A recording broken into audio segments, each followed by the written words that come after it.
Hey guys, welcome back to the AR YouTube channel. और 5 मई 2007 की एक काली अंधेरी रात में फ्लाइट 507 तूफानी बादलों को चीरता हुआ अपने मंजिल की ओर बढ़ने लगा, लेकिन अचानक ये प्लेन राइट की ओर झुकने लगा। कुछ देर बाद ये प्लेन ATC के रडार से भी गायब हो गया। न कोई मेडे कॉल और न ही कोई इमरजेंसी सिग्नल। तूफान के शोर में ये कहीं गुम हो गया। क्या हुआ था इस प्लेन के साथ? क्यों इस हादसे को सदी के सबसे डरावने हादसे में गिना जाता है? जानेंगे पूरी कहानी विस्तार से आज के इस वीडियो में। 5 मई 2007 डुवाला इंटरनेशनल एयरपोर्ट, समय रात के करीब 11 बजे। केन्या एयरवेज फ्लाइट 507 को डुवाला से जोमो केन्याटा इंटरनेशनल एयरपोर्ट जाना था। 108 पैसेंजर्स और 6 क्रू मेंबर्स प्लेन में ऑलरेडी सवार हो चुके थे, लेकिन मौसम के खराबी के कारण फ्लाइट 507 के साथ साथ अन्य 2 प्लेन्स को भी डिले कर दिया गया था। लेकिन फ्लाइट 507 का पायलट पिछले 1 घंटे से मौसम साफ होने का इंतजार कर रहे थे और फाइनली उन्होंने डिसाइड किया कि अब हम टेक ऑफ करेंगे। 11:06 प्लेन टैक्सिंग करते हुए रनवे से अलाइन हो गया। खराब मौसम और अंधेरी रात की वजह से विजिबिलिटी भी बहुत कम हो चुकी थी, पर किसी तरह से ये प्लेन टेक ऑफ कर गया। लेकिन इस प्लेन के साथ एक बहुत बड़ी अनहोनी होने वाली थी। जोमो केन्याटा इंटरनेशनल एयरपोर्ट का ATC, जहां पर ये प्लेन जाने वाला था, वो लगातार इस प्लेन को ट्रैक कर रहे थे। उन्होंने देखा कि ये प्लेन अपने रास्ते से भटक रहा है, लेकिन ATC ने पायलट से कांटेक्ट नहीं किया, क्योंकि आमतौर पर मौसम के खराबी के कारण प्लेन्स टर्बुलेंस से बचने के लिए अपना डायरेक्शन भी बदल लेते हैं। प्लेन रडार पर दिख रहा था, किसी तरह का इमरजेंसी कॉल या सिग्नल भी ATC को नहीं मिला। ये साफ साफ इस ओर इशारा कर रहा था कि प्लेन सही सलामत ही होगा, लेकिन रियल में ऐसा नहीं था। उड़ान के करीब 1 घंटे बाद जोमो केन्याटा इंटरनेशनल एयरपोर्ट का ATC डुवाला इंटरनेशनल एयरपोर्ट में कांटेक्ट किया और कहा कि हमारा एक प्लेन केन्या एयरवेज फ्लाइट 507 आने वाला था। इसे आने में 45 मिनट का समय लगना चाहिए था, लेकिन 1 घंटे से भी अधिक समय गुजर चुका है, फिर भी ये प्लेन हमारे एयरपोर्ट तक नहीं पहुंचा और ना ही हम इसे रडार पर ट्रैक कर पा रहे हैं। किसी तरह का कोई भी इमरजेंसी सिग्नल या कॉल नहीं आया है। डुवाला इंटरनेशनल एयरपोर्ट के ATC ने ये कंफर्म किया कि यहाँ से तो ये प्लेन उड़ान भर चुका है और टेक ऑफ के बाद हमने फ्लाइट 507 से कांटेक्ट नहीं किया।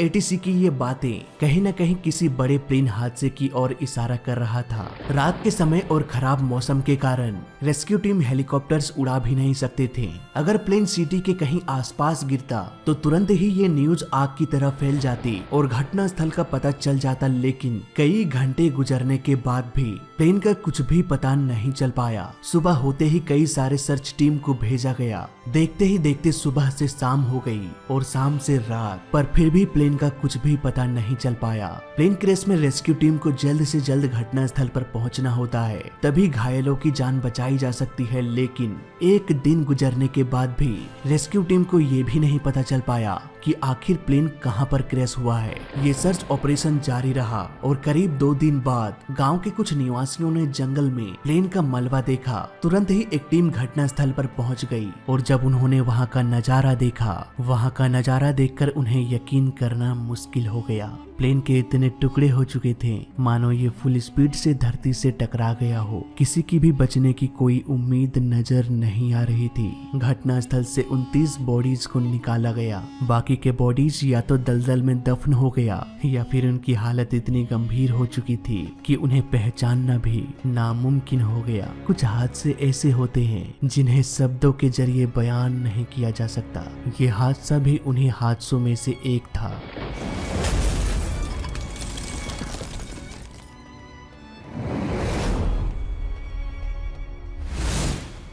कुछ ही घंटों बाद इन्वेस्टिगेशन की टीम घटनास्थल पर पहुंच गई। अब उन्हें इस केस के तह तक पहुंचना था। इन्वेस्टिगेशन की टीम ने यह देखा कि जिस जगह पर यह प्लेन क्रैश हुआ था, उस डायरेक्शन में प्लेन को जाना ही नहीं चाहिए था। ये प्लेन तो राइट डायरेक्शन में मुड़ चुका था। ऐसा लग रहा था जैसे प्लेन वापस उसी एयरपोर्ट की ओर आने की कोशिश कर रहा हो जहां से वो प्लेन उड़ान भरा था, और हो सकता है ये प्लेन कम स्पीड के कारण स्टॉल कंडीशन में चला गया हो। स्टॉल क्या होता है दोस्तों? प्लेन का इंजन तेजी से प्लेन को आगे की ओर बढ़ाता है, इसी वजह से प्लेन को लिफ्ट मिलता है। अगर प्लेन का स्पीड धीरे धीरे कम होने लगे तो प्लेन को लिफ्ट मिलना भी धीरे धीरे कम होता जाएगा और एक वक्त ऐसा आएगा जब प्लेन को लिफ्ट मिलना ही बंद हो जाएगा। इस कंडीशन को कहा जाता है स्लो स्पीड स्टॉल। हो सकता है प्लेन का दोनों इंजन फेल हो गया हो, शायद इसीलिए पायलट ने वापस एयरपोर्ट आने का डिसीजन लिया हो और रास्ते में ही ये प्लेन क्रैश हो गया। होने को तो कुछ भी हो सकता है। इन्वेस्टिगेशन की टीम को इस कहानी का कोई भी सबूत नहीं मिला, इसीलिए अब अंधेरे में तीर मारने के बजाय उन्हें कॉकपिट वॉइस रिकॉर्डर और फ्लाइट डाटा रिकॉर्डर को खोजना था।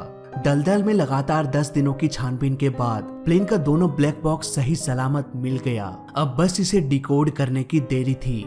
ब्लैक बॉक्स के इन्वेस्टिगेशन के बाद एक अलग ही कहानी निकल के आई। उस दिन द्वाला इंटरनेशनल एयरपोर्ट में खराब मौसम के कारण एटीसी टेक ऑफ की इजाजत नहीं दे रहे थे, लेकिन फ्लाइट 507 के कैप्टन जल्द से जल्द प्लेन को टेक ऑफ कराना चाहते थे। इसीलिए मौसम के खराबी के बावजूद भी प्लेन को टेक ऑफ करा दिया गया। इसके बाद पायलट ने कभी भी एटीसी को कांटेक्ट नहीं किया। फ्लाइट डाटा रिकॉर्डर की स्टडी से ये पता चला कि टेक ऑफ के तुरंत बाद प्लेन राइट की ओर मुड़ने लगा।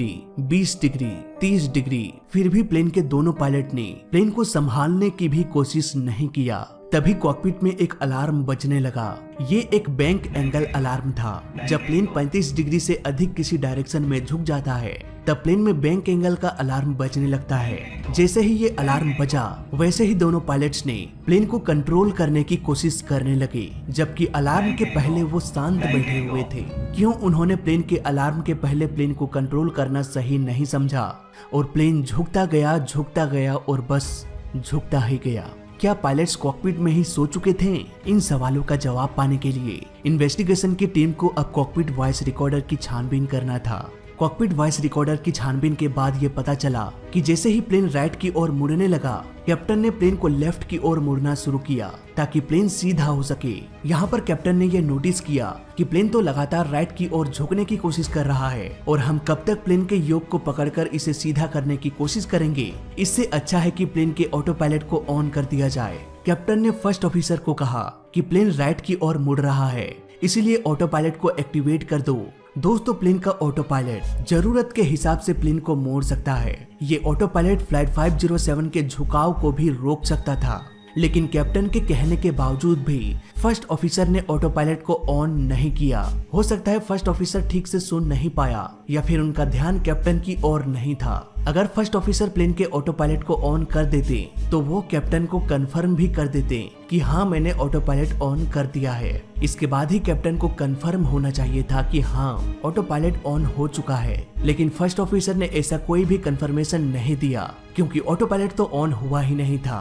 प्लेन के कैप्टन को लगा कि ऑटो पायलट ऑन हो चुका है, अब ये ऑटो पायलट ऑटोमेटिकली प्लेन को सीधा कर देगा, इसीलिए कैप्टन ने प्लेन को कंट्रोल करना ही छोड़ दिया। उन्हें लग रहा था कि ऑटो पायलट अपना काम कर रहा है, लेकिन ये प्लेन अपने आप ही उड़ता जा रहा था। जब प्लेन हवा में होता है तो आसपास के नजारे को देखकर, नीचे धरती को देखकर दिमाग को आसानी से ये पता चल जाता है कि प्लेन एक तरफ झुका है या नहीं, लेकिन काली अंधेरी रात में ऐसा करना मुश्किल हो जाता है जहाँ कुछ भी दिखाई ना दे।